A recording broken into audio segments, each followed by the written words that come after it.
Hello, welcome or welcome back. I'm Ari, and it's been a very long time since I've done a vlog, so we're going to vlog my weekend. Ugh, why was weekend so hard to say? We're gonna vlog my weekend reading for Becca's BookopolAthon, which I'm going to butcher the word BookopolAthon pretty much all weekend anytime I have to say it. So it starts in about 10 minutes. It is 4 p.m.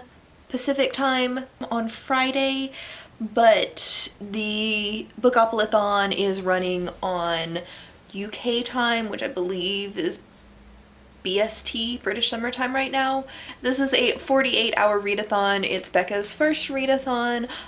So this is based off of her Bookopoly board, and she is using two different boards to roll the prompts for this, and you get a new prompt every 12 hours. So she, in the announcement video, did the prompt for the first two. The next two I will get in 12 hours, which will be 4 a.m. my time. The first roll that she did was a paranormal or magical realism book.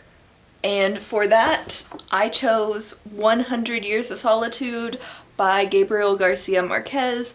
This was on my TBR for this month anyway, and so I needed to read it, so I might as well read this one. This is probably what I'm going to go with, but there is another prompt. The second prompt was a chance.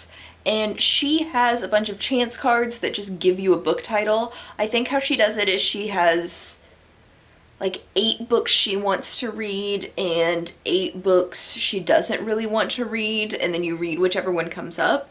I'm not gonna actually just make out chance cards. I'm way too lazy for that. But what I did do is I put a little slip of paper in a shot glass, and each of these little pieces of paper is a book that is already on my TBR for July that I haven't read yet. I literally made this 10 minutes ago, so these are books that I haven't read yet this month. And then I also threw in 2 books that are nonfiction titles about race that I kind of want to read, just in case one of those comes up. I don't know that I'll actually choose it. Like I said, I'm probably going to read that book regardless of what I pull in here, but you never know. You never know. And maybe I'll finish that before my 12 hours are up and I can start another book. So we're just gonna stir this up a little bit and then grab whatever I've got here. And this is Why I'm No Longer Talking to White People About Race. It's written in pencil, there's no way you can see this. Let's see. Focus. There you go. This is what we're reading today. I did read or try to read this previously years and years and years ago. And I just remember being bored. And I will update you when I'm probably about 50% done with this book and have some sort of an opinion on it. Hello, it is many, many hours later. It's like 10:30 p.m.-ish, I think, and I'm a little over halfway done with 100 Years of Solitude. And I totally understand why I DNF'd this the first time many years ago. This is a character-driven narrative, and those bore the hell out of me. The description on the back is like absurdly accurate for what this book is, and it is the story of the rise and fall, birth and death of a mythical town of Macondo through the history of the Buendia family, and that's what it is. It's literally the creation of this town, probably to the death of this town, following one specific family, and it's also got like a lot of magical realism in it, where it's like mythos is how I would best describe it, where like it's like somebody telling a story of a family where magical thing happens, or magical things happen as if they're real, but it's probably like elaboration, like an elaboration of the actual story of the family. For example, there early on in the book there's a story of like the insomnia disease comes to this town and no one in the town sleeps for like a year until it's cured, which obviously didn't happen.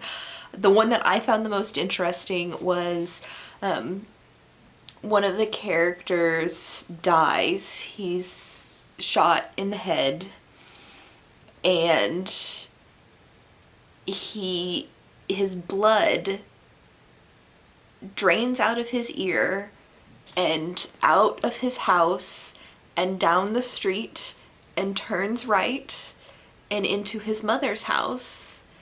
And when it's in his mother's house, it makes sure not to stain the carpet by creeping along the edge of the room unto the feet of his mother. And his mother sees the blood and follows the trail back to her son's dead body to find it. And it's just one of those things that it was like, that's so fucking weird. But the whole book is like that. All of the stories are like tinted with that mystical quality to them. And in and of itself, like each chapter is basically like a short story of a different event that happens to the same family. And it's boring as hell overall. It's very, very hard to read. I am only this far into the book, not because it's slow reading, but because I keep reading a chapter and then finding something else to do for a little while. And then I'll read a chapter and then I'll find something else to do for a little while. So, just not my type of thing. Also, all of the characters, like there's a trend in this family to name the male sons and grandsons all with the same names. It's like 2 names. So it gets really confusing because now we're in like 4th generation, I think. And like half of the characters have the same names. So it's very hard to keep track of who's who. But yeah, I don't like it. I'm gonna keep going. Hopefully I can finish it before 4 a.m. But if I don't, then I will probably just start another book and then continue this later because I'm so bored with this. Okay, with 15 minutes to spare before 4 a.m., I finish. I have to say the second half was a lot better than the first half. I was still mostly bored, but it was definitely more my type of story because everybody started dying, and apparently I like books where everybody dies. I like the ending. It was depressing. If you didn't catch the part where everybody dies, that's not really a spoiler. You're kind of told that this is the story of the start to the end of this family's line, so everybody kind of had to die by the end. Yeah, overall it's probably a 3-star book just because I still don't like character-driven narratives. I still think it's too long, and a lot of this wasn't needed, but like the conclusion of it was cool. Like I enjoyed the conclusion of it. So 3-star book, but on the higher end of 3 stars. And I think a lot of people will like this, especially if you like character-driven narratives. It just was not a book for me. So I am going to go watch Becca's next video. I will be back with the results of that. So we're back. I've watched the rolls for the next 2 prompts, and I don't know what I want to read. So I'm going to tell you the prompts right now and tell you the book choices that I have for the prompts, and then go to sleep because it's like 4:30 in the freaking morning, and then decide when I wake up. So it'll be many hours after this clip ends for me, but only a few seconds after this clip ends for you. But the third role, which was on the 2019 board, was a culturally diverse book. And I actually have a shit ton of why is that so hard to say? Culturally diverse books on my TBR right now. The ones that I'm contemplating reading for this are The City We Became by N.K. Jemisin, Under the Udala Trees, and I don't remember who the author is, but I also remember that their name is nearly impossible for me to pronounce, so I probably butcher it anyway. And then I'm also in the middle of reading The Source of Self-Regard by Toni Morrison. The fourth role, which was on the 2020 board, it's a viewer recommends prompt. And interestingly enough, I had my Twitter followers vote for my 1960s TBR. The only book left that was voted on that I haven't read yet is The Penultimate Truth. Right now, I'm feeling it's going to be The Penultimate Truth, but we'll find out what I feel like when I wake up tomorrow. Hello, it is day 2 of Becca's BookopolAthon. There's about 3 hours left in this one, but I slept through most of it. So, as I left you in the last clip, I said I was going to sleep and decide what to read. And I was thinking last night that I was going to go with The Penultimate Truth, but even though that's fairly short, it's going to take me more than 3 hours to read. But I have been reading The Source of Self-Regard as an audiobook, or for a few weeks now. Just whenever I get a few moments and I want to listen to something, I'll throw that in. And I've got about 4 hours left in it, but I read faster physically than I do audiobooks. So, and I have a physical copy of it as well. So I'm going to finish out the remainders of those essays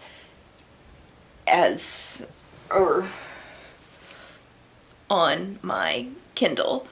For those of you who don't know what The Source of Self-Regard is, it is a collection of essays and speeches and like other musings from Toni Morrison just about the condition of life. There's a lot about racism in here. There's a lot about sexism. I will check back in with you either when I finish this book or when the next rules come up, whichever comes first.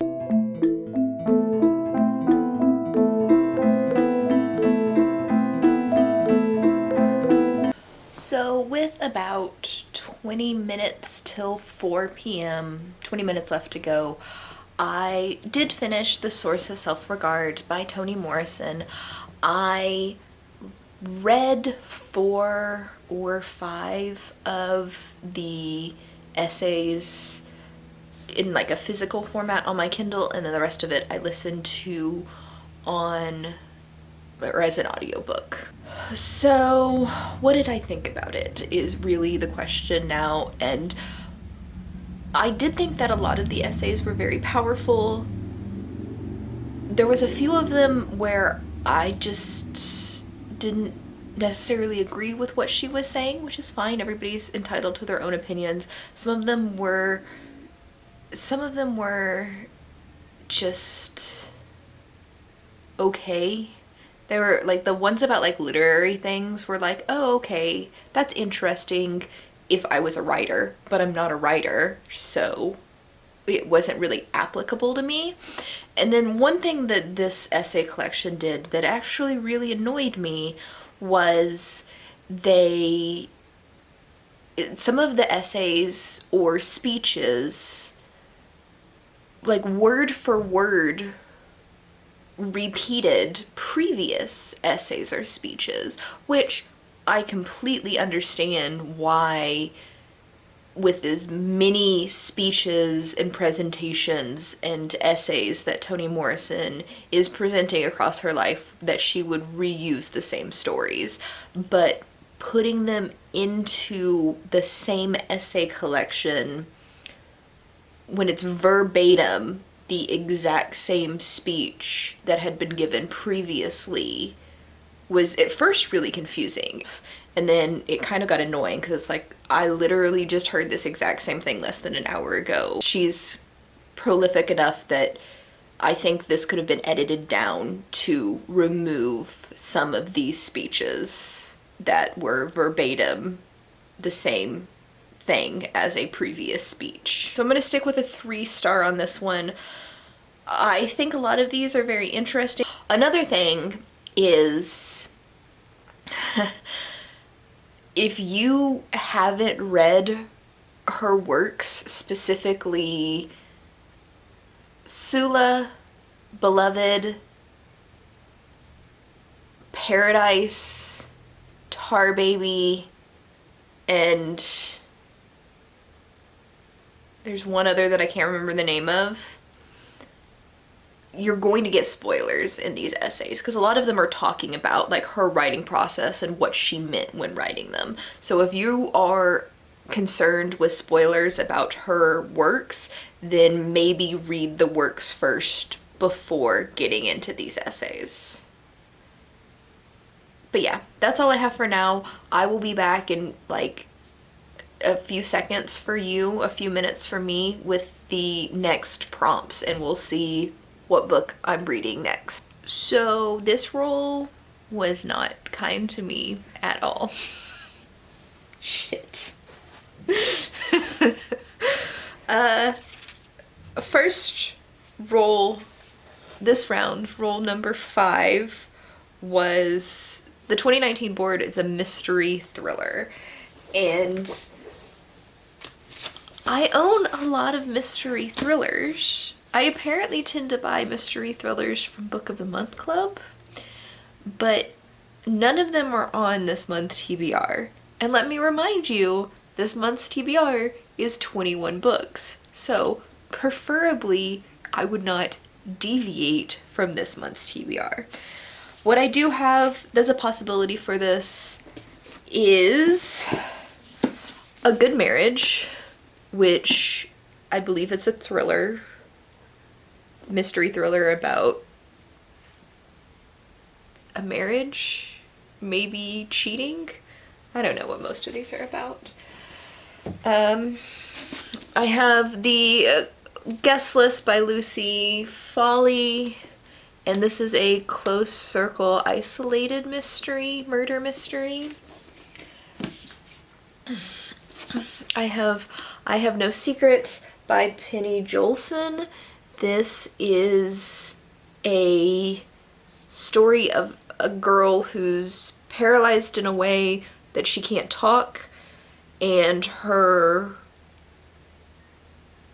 sister's boyfriend is a serial killer who tells her everything that he's done. And then something happens where she's eligible for some kind of treatment that'll make it where she can talk again. And then she's got to worry about this guy trying to kill her because he knows all of her secrets. Or she knows all of his secrets. And then I have Home Before Dark by Riley Sager, which is about a woman whose father wrote a book about a haunted house that they lived in and passed it off as nonfiction, and she thinks he's full of shit, and she hates that she's always associated with her father's story, and when he dies she goes back to renovate the house, and then spooky shit happens. This one might be more of a horror.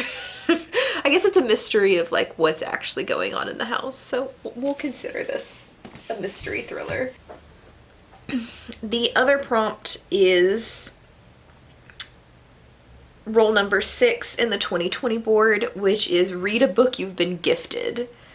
No one gifts me books. I read more prolifically than anybody I know, so they just all assume that I've read everything, and I rarely get gifted books, at least direct books. I sometimes get gifted like gift cards for books, but rarely books. And I did grab a few things that I have been gifted just to show you.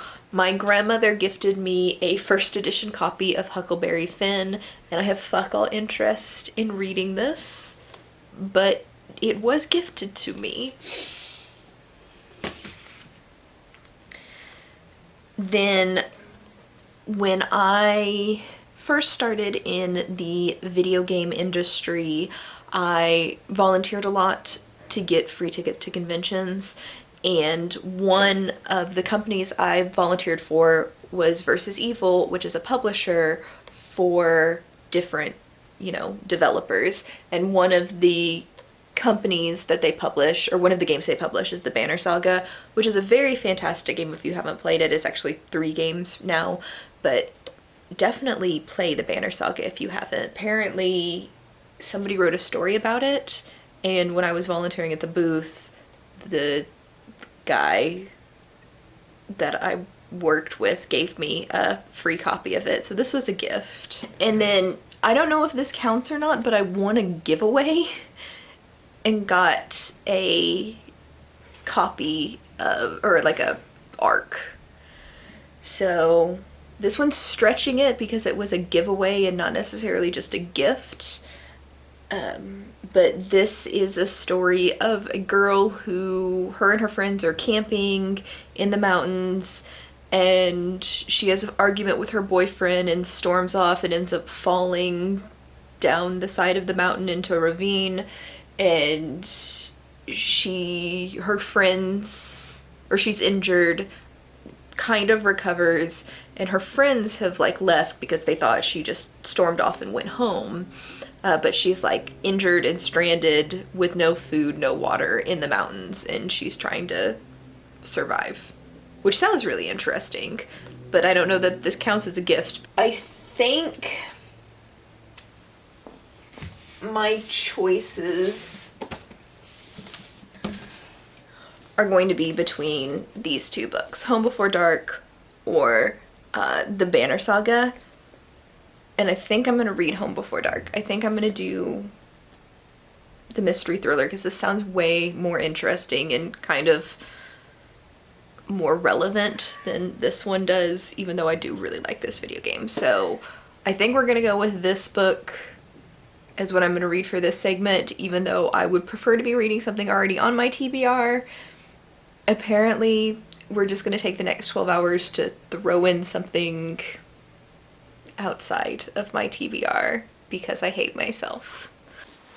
Okay, it's just before 10 p.m. and I'm exactly halfway finished with the book because for some reason the middle point page number is the start of a chapter, so it was very easy to hit the exact middle point of this book. So far it's really interesting.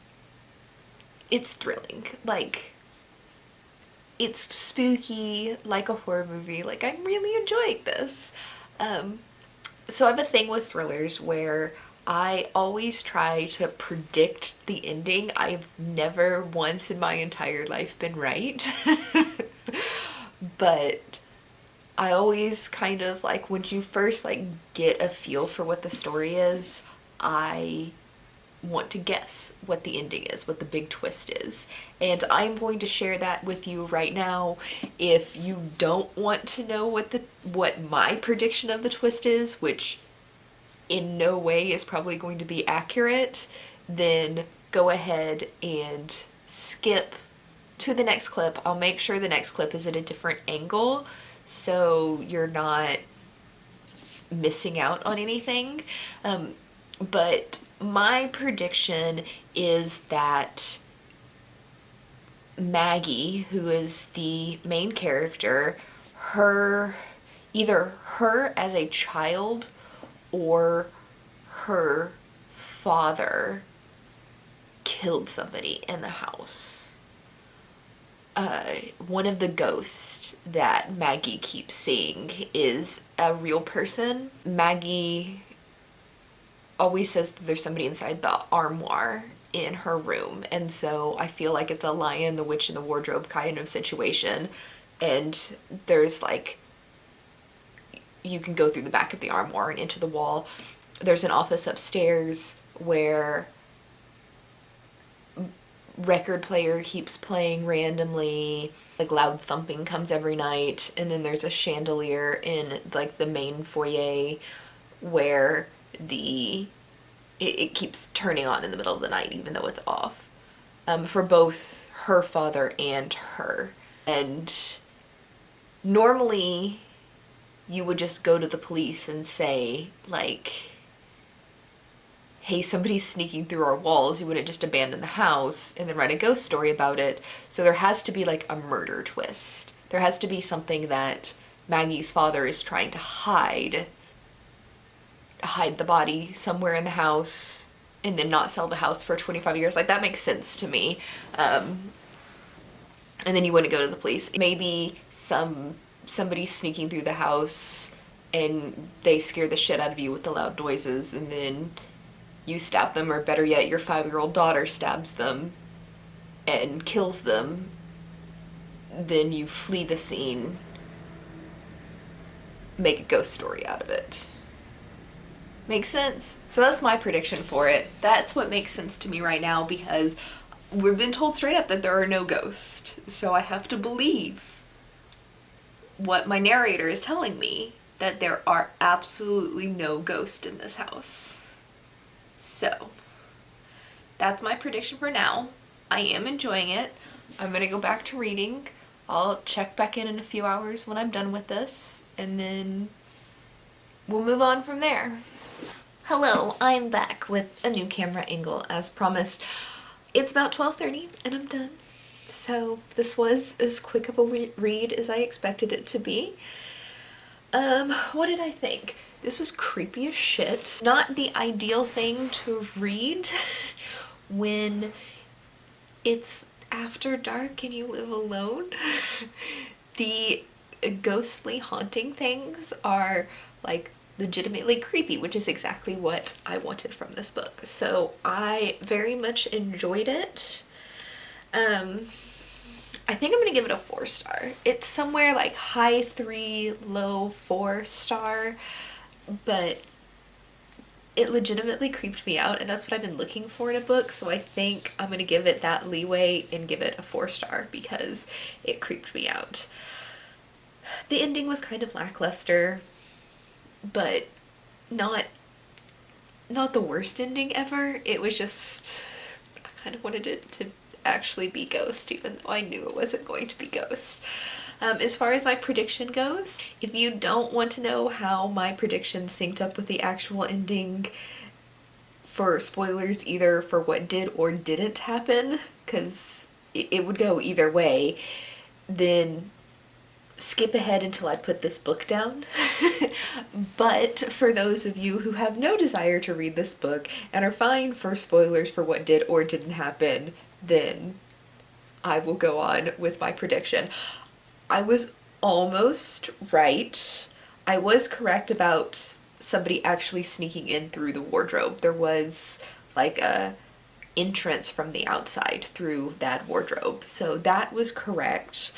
I was almost correct about the little girl being the person who killed somebody, and that's why they fled the house. Fleed is not a word. That's why they fled the house. Actually, I was like 100% spot on correct if you consider that's what her parents thought she did, and why they actually fled the house is because they thought their daughter had killed her babysitter by like attacking her and pushing her down the stairs.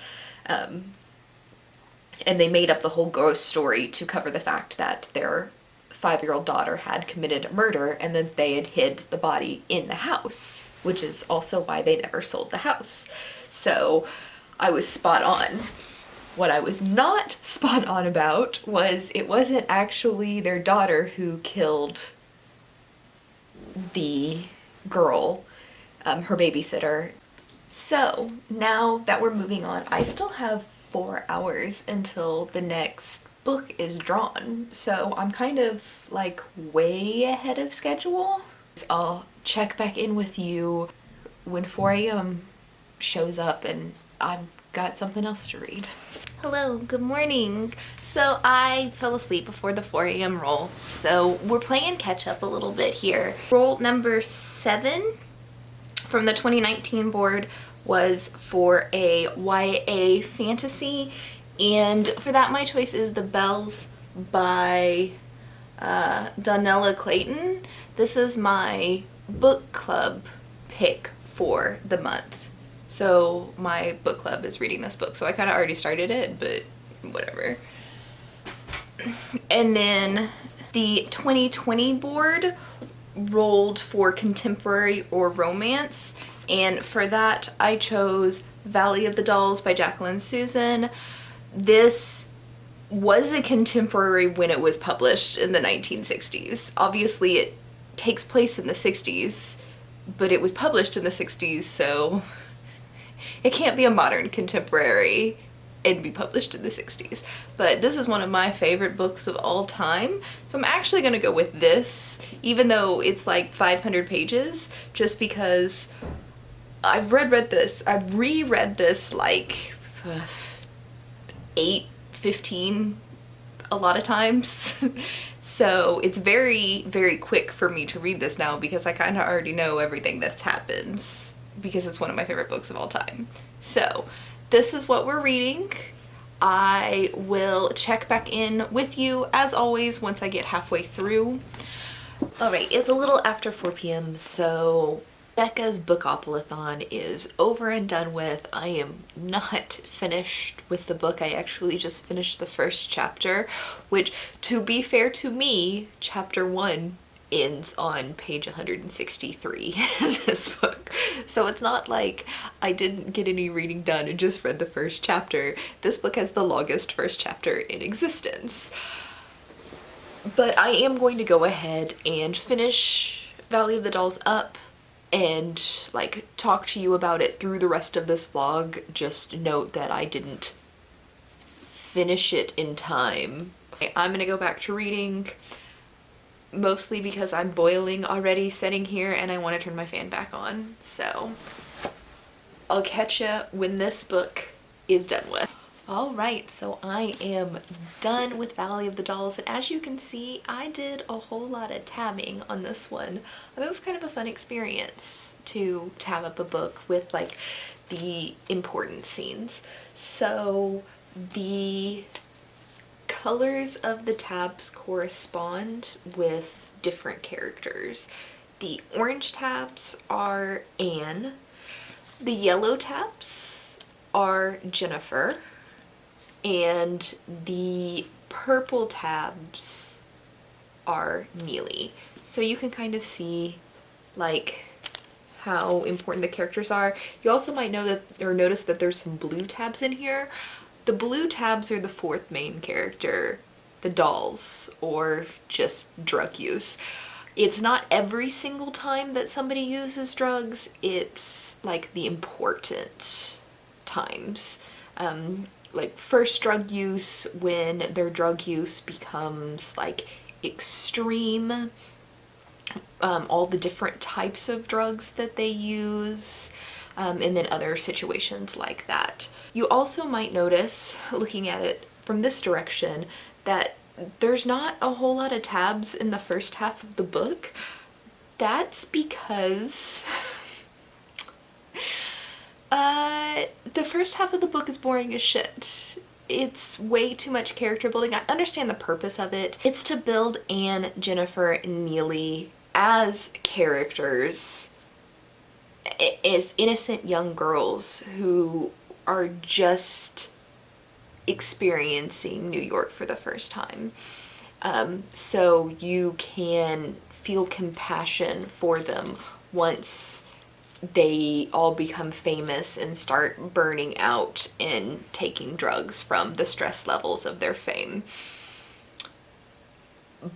But it's a lot of character buildup. It's a little bit too much, in my opinion, even though this is by far one of my favorite books of all time. The tabs on the top are major events. The first tab is Jennifer, and then the back tab is the very first time that Anne takes drugs, which is way at the very, very end of the book. Like, that's how much is left in the book when Anne first takes a doll. All three characters are very different. I think Jennifer is my favorite character. She's very obsessed with her body. She thinks it's the only thing that she's got going for her in her life. When she was young, both her mother and her first romance controlled her through money, and she kind of spends the rest of her life thinking that she needs money. But even though she's so obsessed with money, she's atrocious at saving any money. And then she lacks any real romantic feelings. She's kind of incapable of loving anybody, and she just uses sex as a type of currency to get things that she wants. Anne is kind of like the perfect girl. She is very successful. She's very career driven. She's great at saving money. She ends up like a multi-millionaire by the end of this book because she's so good with her money. But her one fatal flaw is she's in love with a man who is incapable of loving her. And then there's Neely, who is by far my least favorite character in this book. She is kind of a horrible person. Interestingly enough, she was like, her character is based loosely on Judy Garland, and how Judy Garland shot up in fame and then couldn't handle the pressure of her fame and started taking drugs, first to lose weight, then to sleep because of stress and anxiety, all that kind of stuff. And then in the movie that was based off this book, Judy Garland was actually scheduled to play a role in this film. She did a bunch of promotional stuff for it, and then she started drinking and taking drugs and got fired from her role, which actually happens to Neely in this book multiple times. So I thought it was kind of interesting. It was apparently well written if it was going to actually be, or if it was actually based on Judy Garland. This book is really fucking depressing, which is why I like it. It gives a very sad, negative outlook to these women's lives, and there is no happy endings for anybody, which is my kind of book and the reason I like it. So I don't recommend reading it if you wouldn't like something like that. It is very problematic. There is a very negative outlook on homosexuals in this book. There is a very negative treatment of women. There is a lot of gratuitous drug use, people smoking, drinking. Mental health is not handled well in this book. Addiction is not handled well in this book. It's a very negative outlook on a lot of things, and it really, really is not for most people, but I really enjoyed it. So for Becca's Bookopoly, I ended up reading 4 books out of the 8 rolls. The first book I read was 100 Years of Solitude by Gabriel Garcia Marquez. I read this for the role that gave us magical realism. The second book I read was The Source of Self-Regard by Toni Morrison, which was a collection of essays and speeches, and I read this for the role that gave us a prompt to read a culturally diverse book. The next set of roles were not nice to me, and I ended up reading a book that was not on my already extensive TBR for the month of July, and that was Home Before Dark by Riley Sager for mystery or thriller, and I actually really enjoyed this, so I was okay with adding it to my TBR. The final book that I read for the final round of roles was Valley of the Dolls by Jacqueline Susan. I did not finish this in time for the end of the readathon, but I did continue reading it after, and I finished it now. And I read this for the contemporary / romance prompt. This was a contemporary when it was written, and it also has multiple romantic elements. Not good romance, but like sex romance. So it kind of covers both contemporary and romance.